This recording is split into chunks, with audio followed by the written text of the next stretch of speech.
A surprise to none, the Philadelphia Eagles didn't have the loudest of trade deadlines. We didn't make crazy moves, nothing too splashy, but what we did do was a small move that may prove big in the future.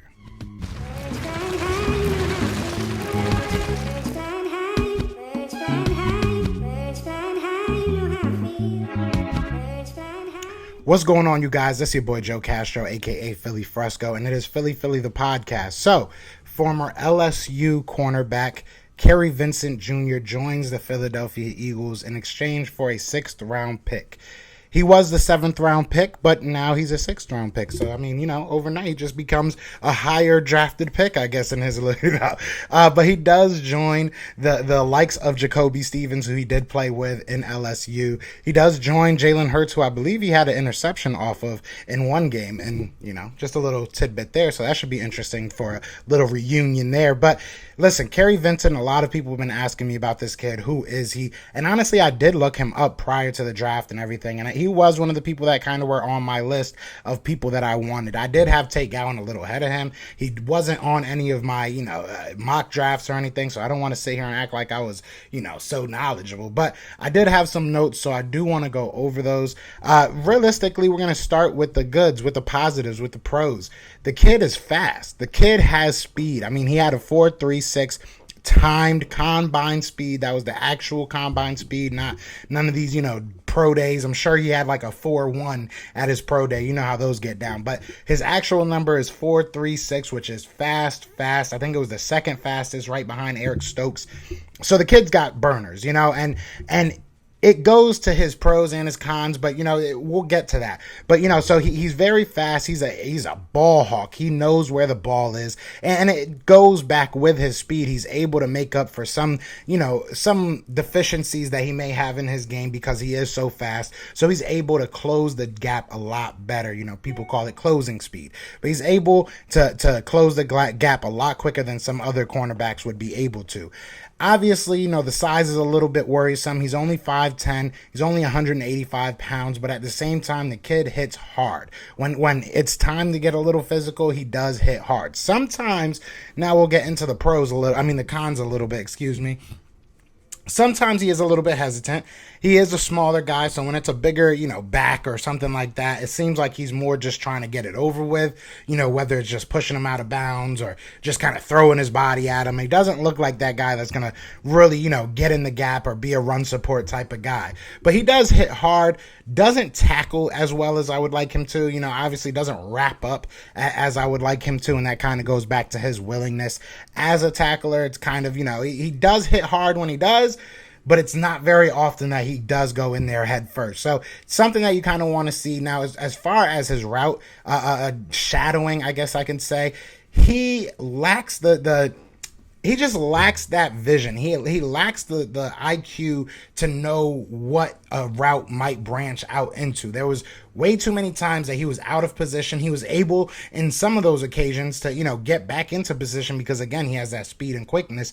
But far too often you found him out of position or just kind of lost in space a lot of times. It didn't seem like he would really stick to the receiver, and with speed like that, I think you can. He's playing more so where he thinks the ball's going to go, and he was wrong more times than not. It's something that I think is very easily teached. I think that, especially in the situation that he's coming to, especially in the situation that he was in with the Broncos, that you're not seeing playing time, you're just getting the coaching in. This is something that I think that he can definitely develop with.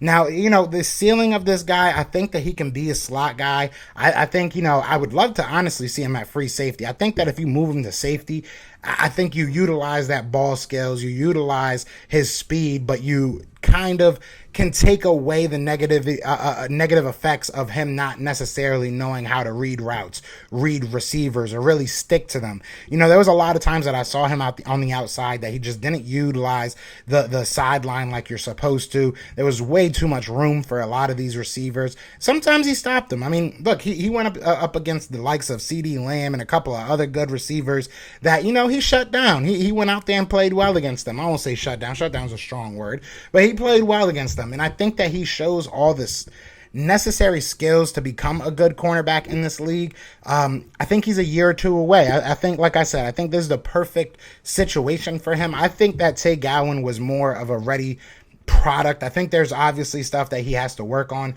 but I think he was more of a ready-made product for this team, and that's why you saw him get, damn near 30% of the snaps in his second week here. I don't see that really happening with this guy, Kerry Vincent.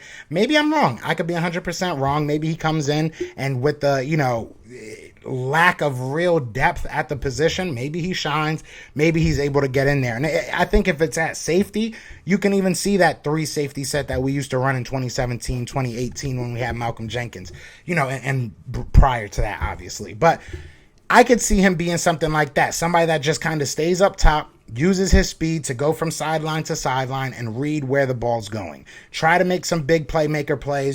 Ceiling, I could say like an Asante. Asante was that type of guy. He kind of just used his speed and used his football IQ, which he kind of took over years. He got beat, sometimes because he liked to bait a lot of quarterbacks, which I see a lot of that in this guy. And I'm not saying that he's going to be Asante Samuels, but I see a lot of similarities in their game. I've said a couple of different similarities. I've said Asante Samuels. I've said Avonte Maddox from the Eagles. I see this same type of speed. I've called him a faster Jalen Mills. Like there, you see a little bit of his game in a lot of different guys, but realistically, he has a ceiling to be a starter in this league, and he could be a very good starter, especially if he's able to hone that speed and pair it with a football IQ. So I just wanted to give you guys a quick little video about who Kerry Vincent is. I'm excited about this guy being on the team. I know a lot of people are like, why do we have so many damn cornerbacks? But listen, the truth is, we don't know what the future of this cornerback room holds. We are happy as Eagles fans that we finally have a good cornerback room, a good, a decent, at least at the very, very worst, secondary right now. So if you look at it this way, now we're trying to build the future. Now you have 2 solid starters. Now you have a bunch of young guys that can hopefully learn behind these guys and hopefully won't be thrown into the fire, so to speak. So you guys let me know what you're thinking. How do you feel about Kerry Vincent Jr.? Like I said, I'm very excited, man. I think LSU has a lot of very athletic, very fast, very, very good defensive backs. And I think that we're adding another one. So it's going to be fun to see him and Jacoby talk. We had Jacoby on here, so maybe I can get Kerry Vincent on here as well. Maybe he could chop it up with us. But other than that, you guys let me know. Y'all know what it is, man. It is Fly Eagles Fly, and we are out here. Peace. Everywhere. This is for Yeah. you.